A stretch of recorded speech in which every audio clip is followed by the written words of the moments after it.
next speaker is Reben, and he's a MIT-trained artist and roboticist who explores humanity through science and biotechnology. Pretty good. Hi, everybody. I'll do my best to speak over the pizza here. So tonight I'm going to talk about human-machine collaboration, some of the work I've done around that idea. So just to begin with, I'm going to show a very short video of some of my previous work. I'll be talking about some of the things you'll see in there, but just get up to speed quickly.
Human-machine collaboration. Everyone here has probably done a bit of this at some point in their lives.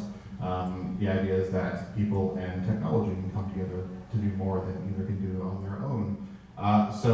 First we'll start with the cute robots that you saw. So these are the black droids. They had traveled around the world interviewing people, asking them difficult questions and recording their answers. So you can see their eyes have a camera, a little sensor, that sort of thing. And they would roam around autonomously to try to get people to talk to them. And because they were so cute, people would drop their guard and be really honest to them when you're answering their questions. And obviously, when you're interviewing someone, that is an asset. So I was studying human-robot symbiosis at MIT about a decade ago now. So for example, getting up a set of stairs is hard for a robot with little wheels, but we have these nifty things called legs that can do it. Doing other things like roaming around is difficult. Why not ask for help if you need it? I need help. Help me. Press the big button on the side of my head. That was Boxy. Boxy roamed around autonomously, trying to get people to help it, and yeah, it leveraged cuteness to do it. You can see some similarities here. Some of the things people would do for it were quite amazing. Give someone any gift, what would it be? Give my mother the gift of not worrying about me before she dies. And she wants me to lose like a ton of weight and get really, really healthy. And she needs to see that before she dies, for her to feel like I'm going to be okay, but she's not here. And I wish I could give her that, and I'm not positive I can. You asked. The mind just talking about a cardboard box, basically. What would you regret the most? I switched out her shampoo for a hair remover when she wasn't looking, and clumps of her hair fall out. Yeah, so you can see some of the things you probably wouldn't tell a stranger you just met 8 minutes ago. We did a story with NPR about a year ago where a seasoned reporter of like 20 years asked people questions, and the robot asked people the same questions, and you can listen to the story to hear the results, but they're quite interesting. So that really got me interested in where robots and humans and technology are coming together. Some of my newer work deals with that, both me interfacing with the technology and other people. So the next thing you're about to see are these things I've been calling thought renders. And what happens is the computer will display a nonsense phrase like disobedient strawberry. And then I start thinking about that phrase, and it measures my body signals and brain waves, and it uses that information to generate a template for something called the flame fractal. The next thing it does is searches Google for that phrase to pull the color palette, and the last thing it does is it shows me one by one some of the renders that it made, and then tries to figure out which one I like best. And this is also done with the sensors that I wore, which I trained into a deep learning system, where previously I showed myself stuff I like and stuff I don't like. So the AI created a model of what art it thinks I like. And you can see the detail here. So these are rendered at 1200 DPI at 17 by 22, and then there's a larger size now at 44 inches, which is also 1200 DPI. And it takes about a couple days on my 32 core processor to do these, so they're super intensive. You can see a couple more close-ups. This one's got a nice little zoom, I think. Yeah, the structures that it creates for me are really interesting each time. This is an algorithm that's been around since the 80s. I'll just sort of page through a few more here. You can see how quite different they are from each other.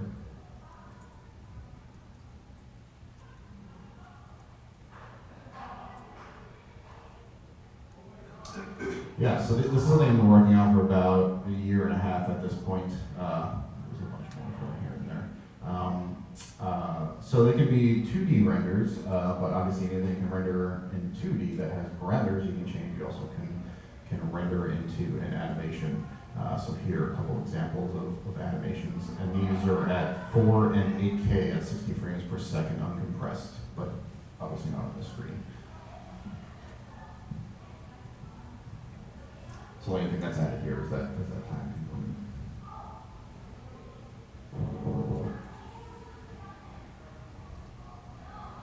Oops. Should be able to find it there. So right now these are basically done on a custom sculpture with a vertical screen and a full graphics computer that can handle the uncompressed frames.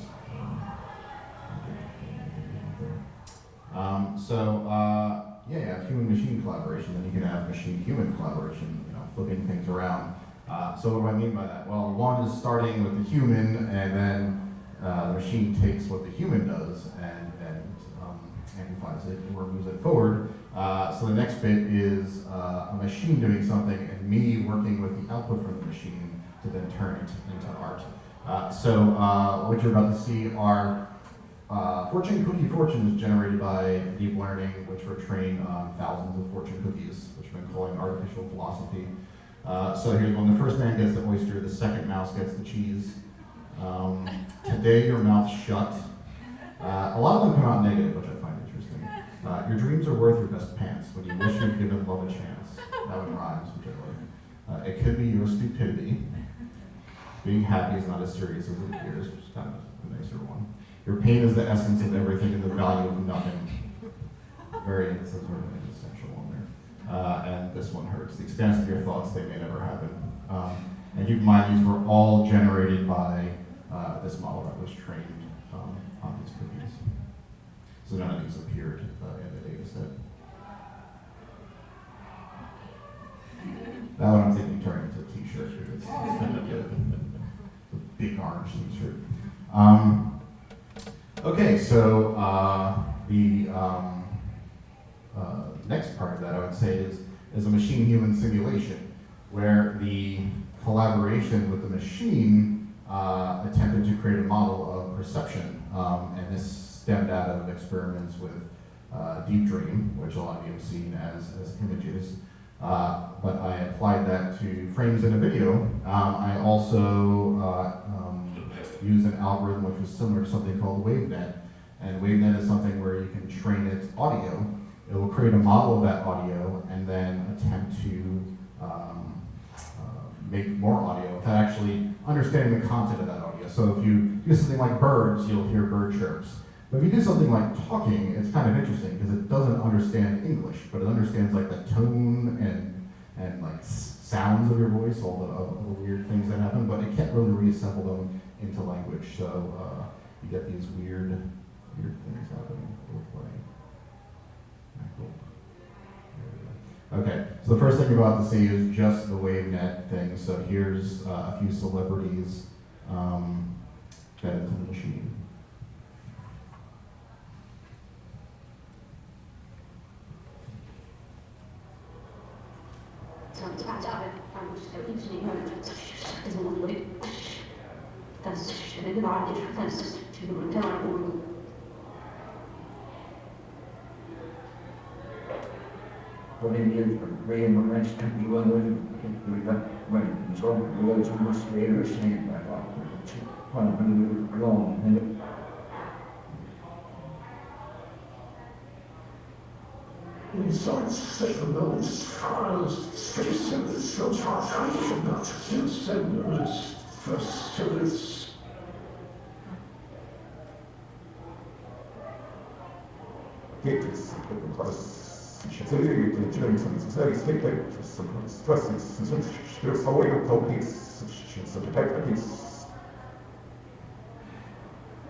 So on that one I'll pause because the next thing we'll see is an amalgamation of the Deep Dream on the frames plus WaveNet and a third Deep Dream type algorithm done through another system called Keras put together.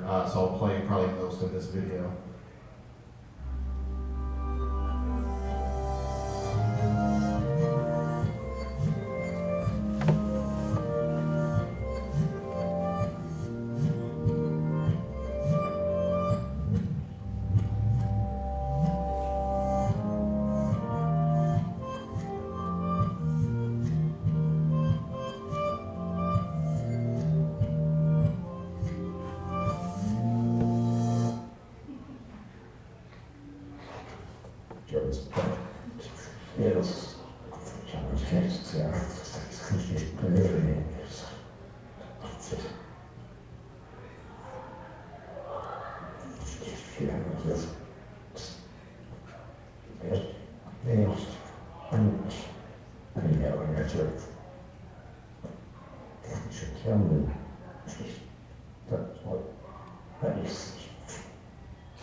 You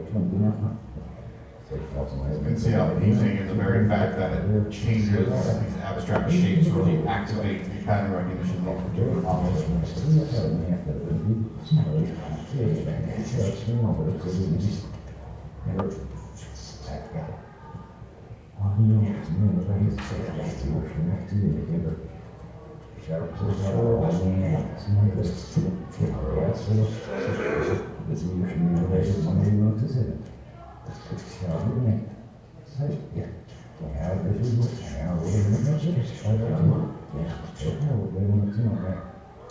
Okay, last thing I'll talk about is the talk I recently did, or performance, I guess is more accurate, at TEDx San Francisco. This was the world's first TED Talk written by AI and performed by a cyborg. So I'm there wearing a completely motorized mask, so the computer did the presentation through me. I didn't actually talk on stage. And the entire presentation was written and the images were chosen by this artificial intelligence, and you can Google that online to see the full presentation. It's about, I think, a 3-minute thing, and it sort of makes sense sometimes and doesn't make sense other times. So yeah, this literally came on a few days ago, and I'd say this is the ultimate sort of human-machine collaboration because the machine basically used my body to perform. So lastly, these are some upcoming shows, a little small on the screen, but these are all in 2019. Will be a bunch of AI stuff and new works and that sort of thing. Yeah, unfortunately, a lot of them are in Europe or overseas, but if you're in Boston, you can catch something. Okay, thank you very much.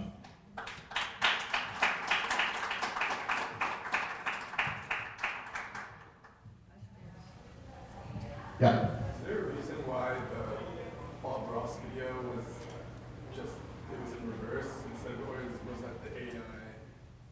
That was a mix of audio and the wavenet. So each section of the artwork had different processing on both the audio and visual.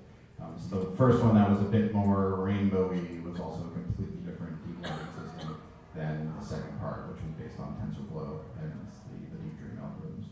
When you played the pictures and the videos, did you play it normally or did you play it sort of like in reverse? So these were all done through an algorithm, and then that output different parts, and then basically I cut the bits out of those parts and just made a shorter video of them all instead of like the full 30 minutes. Yeah, so one episode was all of him being sort of rainbowy. The models that generate the voices actually you can generate infinite sounds from that person. The model sort of would come out to be like 8 megabytes, which is kind of interesting. Any other questions? Yeah. The first experiment you did with the little cardboard box cube things, wasn't that an experiment done in the 60s with an computer interface? I think it was like Norbert Wiener. He had like a secretary who he would get the computer to ask her random open questions, and she would spend all her time inputting information. There was Elijah, which was a computer program in the 80s. Yep. That was, the responses were not made to interview people. Yeah, it's similar. There have been a few. There also was an artist that put his face on a teleprompter when doing interviews, so the camera would be hidden from their audience. So it was like one step away.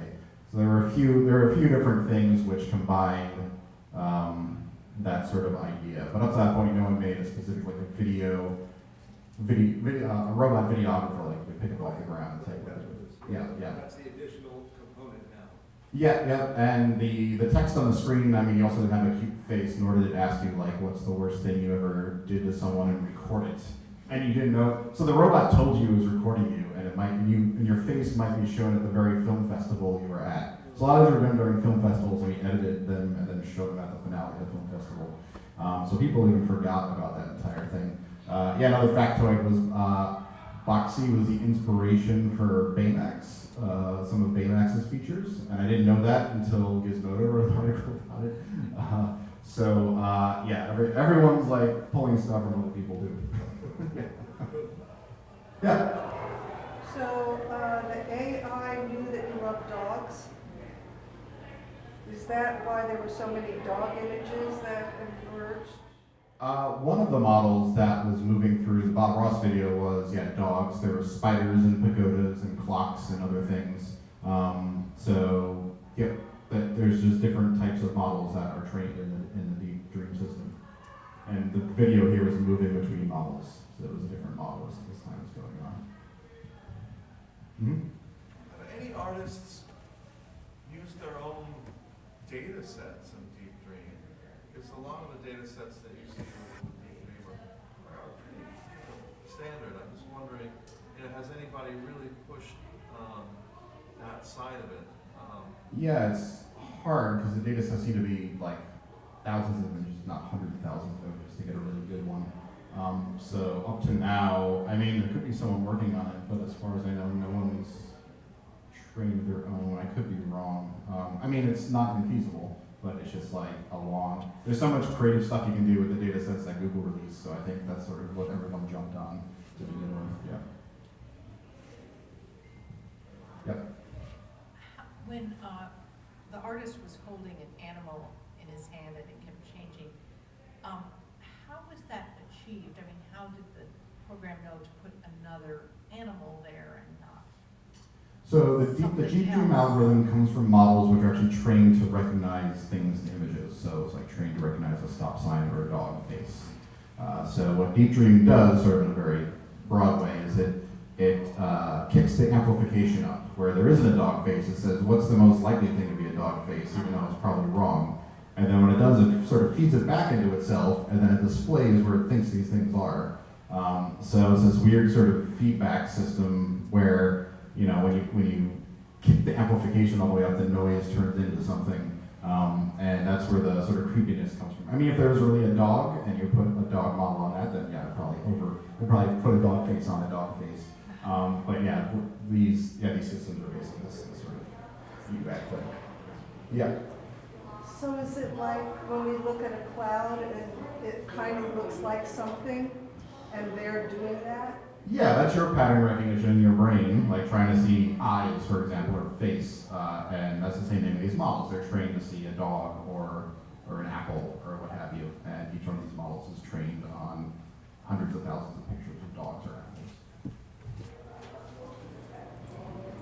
Is there an application that's not just arts centric, a functional application for any of this, or is it more just the art?